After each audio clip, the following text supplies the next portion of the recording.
If truly free, be stopped never through all that's happening.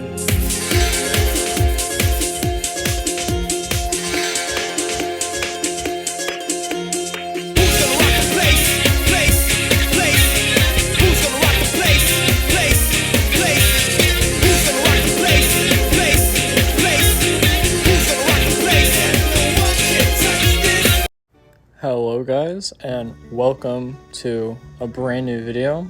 This is my first video technically of 2024 and I want to start it off strong. We're going to be talking about how the new Switch, the Switch 2, Switch Pro, whatever it's going to be called, we don't really know yet, was leaked / rumored to be coming out in September-ish of this year, and that got me thinking, how could the next generation for Nintendo fix Pokemon? And not necessarily fix, but make it better, make it what we wanted it to be. So in today's video, I'm just going to be talking about what Gen 10 could look like and what the next generation could make Pokemon look like. Alright, so let's start off with the Switch 2 or Pro or whatever. I'm just going to switch to Switch Pro just to make things simple. What is this console going to do?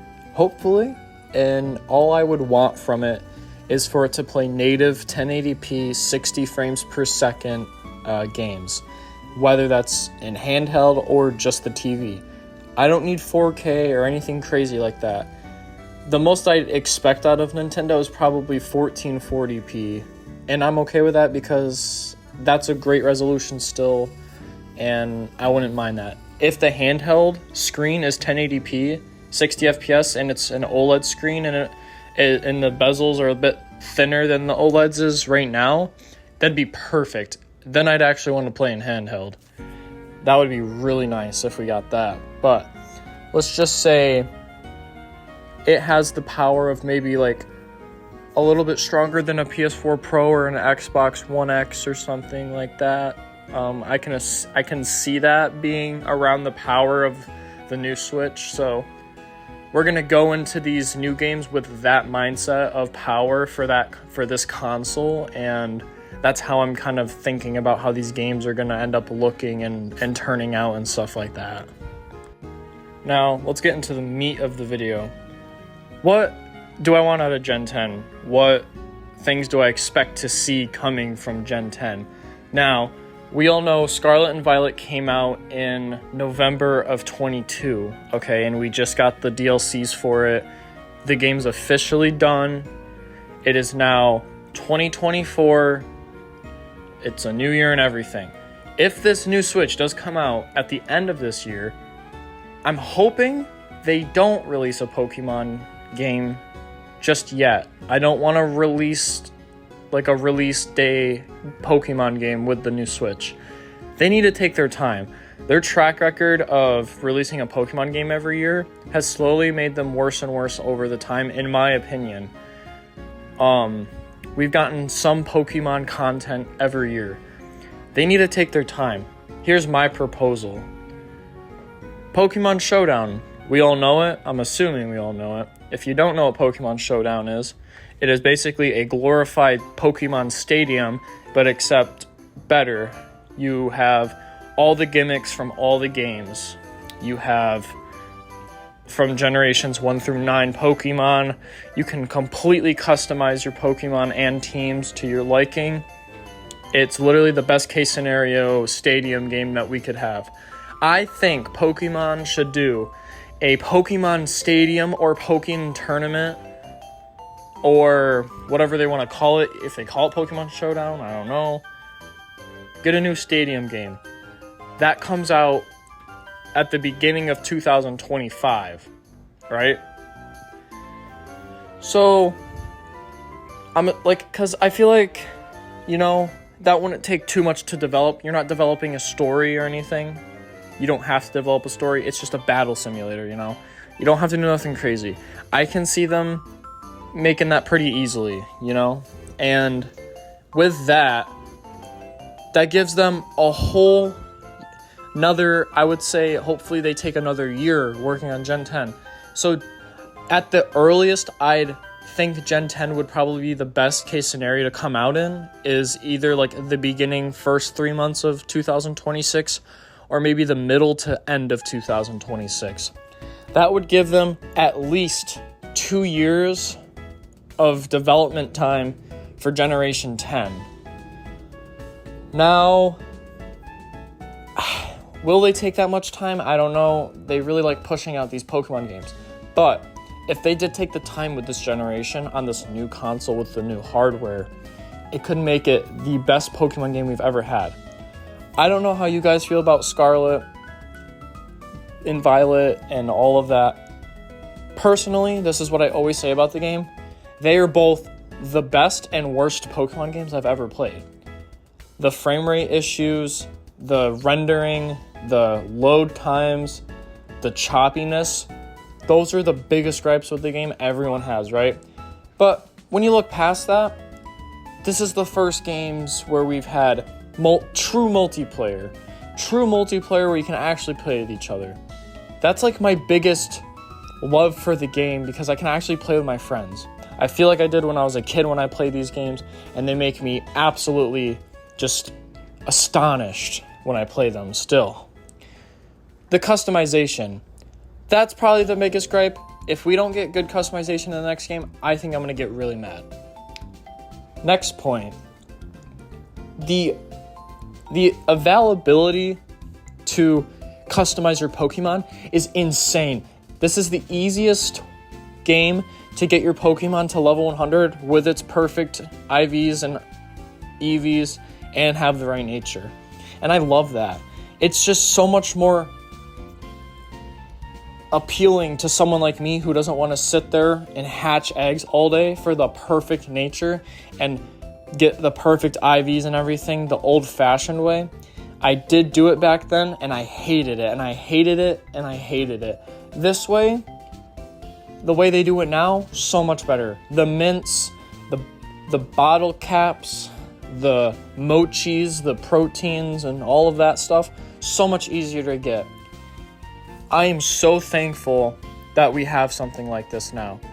And let's get on to the sandwiches. That's one of my other favorite additions. It makes shiny hunting so much better, and I love shinies. Alright, who doesn't love shinies? If we can't shiny hunt easily in the next game, I think I'm going to be a little upset.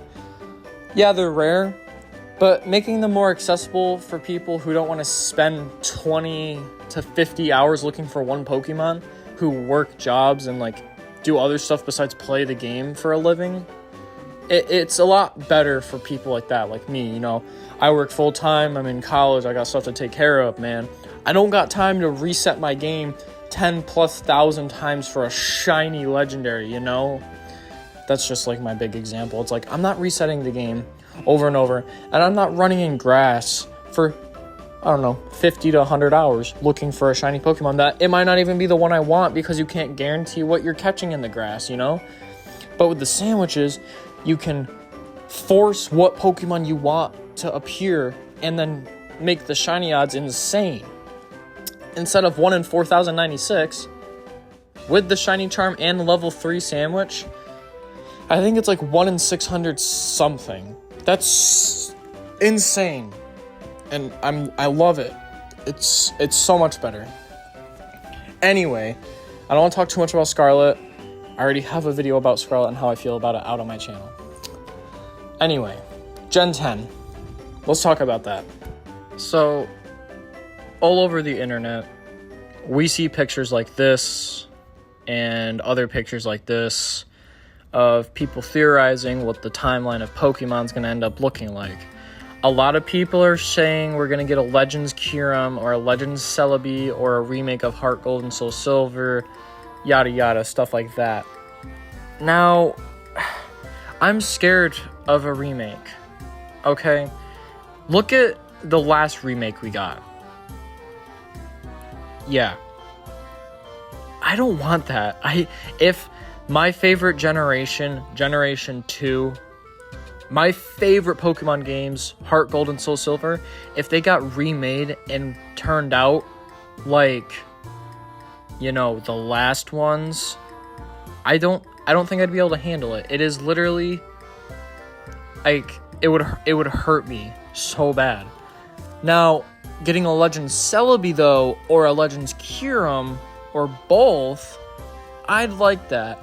Okay, it's not exactly a remake, but it's reimagining, you know. I would love more Legends games, and I think it'd fit really well for Johto to get one, or Unova to get one, because they're both really rich in history, and I think that's a really good idea.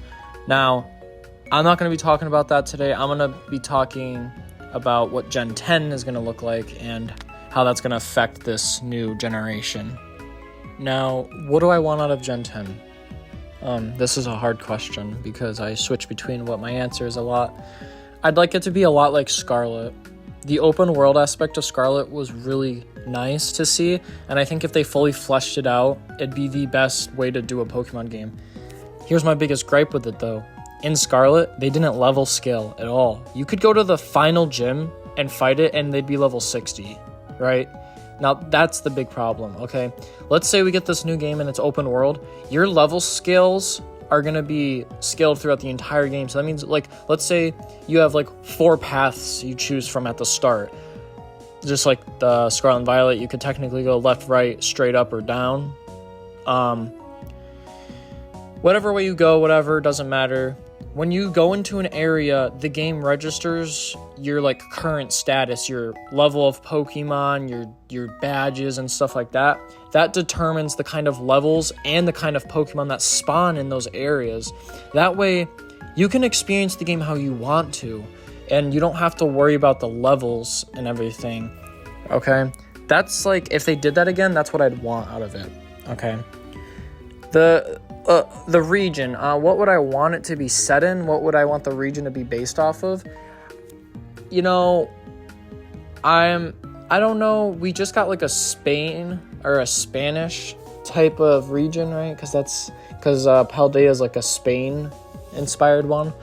I was thinking like either I think Russia would be awesome. To be honest, Russia or Canada would be really cool, in my opinion. Or we can get like Bangladesh or something like Aztec or something like, because like I don't want too much like Hawaii, like Alolan type maps, because we got Hoenn, we got Aloha, we got the Sevi Islands, we got a lot of like tropical stuff, so I don't know if I'd want a tropical-ish. That's why I'm kind of thinking like deep jungle or deep mountainous areas. I mean, we could even go to Peru or Rio de Janeiro or like something unique, you know. I don't really know what I'd want, but I'd want something unique. I'm thinking Russia or Canada is my top my top ones though. Anyway, what would I want for Pokemon wise? I can't say like I have like a wish Pokemon, like what kind of Pokemon I'd want. I think a legendary flaming panther and puma Pokemon would be cool. That's like my biggest thing. My biggest want though, what is everyone's favorite gimmick? And if you don't say Mega Evolution, you're just lying to yourself. It's Mega Evolution, and everyone agrees that it's one of the best ideas they've had. It breathes fresh light into old Pokemon, and it's literally just the best, in my opinion. Yeah, it takes a held item slot, but the trade-off you get for your stats are insane. It makes bad Pokemon good. That's my biggest thing about it. We should get what I call a gimmick band. Now, what is a gimmick band, you ask? Alright, so here's a what-if scenario. Let's say you're battling a trainer, okay? You activate your gimmick band. Now, you can only use it once per battle. So that means, let's say if you want to use a Z move, all right, you can use your Z move, but that uses your gimmick band for the match. You can't use another Z move, you can't use a Mega Evolution, you can't use a Gigantamax, or you can't Terrasilize. You have to pick one for that whole battle. So people who like Mega Evolution, they'll have their Megas. People who like Z moves, they'll have their Z moves. People who like Gigantamax will have their Gigantamax, and people who like their Terrasalization, they'll have their Terrasalization. You see why this would work? Everyone would be happy. Literally everyone would be happy. I'm really hoping that's what they go for. I know it's probably not going to be it, but that would make me so unbelievably happy. Now, with the gimmick band, we could get a batch of brand new Mega Evolutions, brand new Z moves, brand new Gigantamaxes, and stuff like that. That'd be really cool, in my opinion. We could finally get a Mega Flygon. We could finally get some Megas we deserve, like let's say, I always said, Beedrill got a Mega, Butterfree didn't? Okay, that's a little weird. What's another Gen 1 that's, like, really weird? Let's say, I always thought Nidoking and Nidoqueen should have got one. Maybe that's just me. I love Nidoking. He's my homie. Just stuff like that. Like, I think Pokemon that deserve their Megas, could have gotten a Mega Snorlax. Mega Arceus would be cool. Stuff like that. Mega Magmortar, Electivire, Rhyperior, and Magnezone, I feel like are good candidates. Stuff like that. I'm not going to get too far into it because I don't want to, make this video too long. But those are, like, my bigs for the Gen 10, Obviously, and I want it to run good. That's my biggest if. Please run good. That's all I want. Okay? I'm tired of Nintendo being 6 whole generations behind when it comes to console power. Anywho, those are what I'd want. Let me know what you guys think. What do you think would make Gen 10 good? What would make it apart from the others? And stuff like that. If you guys want me to make another video about more in depth about Gen 10 and actually do a video of what if I made Gen 10? What would I want? What are some of the Pokemon I'd add? Some ideas I'd have. I have a lot of ideas and I like talking. Obviously, you're watching this video. I love talking. We all know this. I do want to make more videos about this though, but this is just my Gen 10 wish list basically. And all right, I think that's everything on my list. And I think there's nothing else for me to yap about. Let me know what you guys think, and I'll see y'all later. All right, peace out.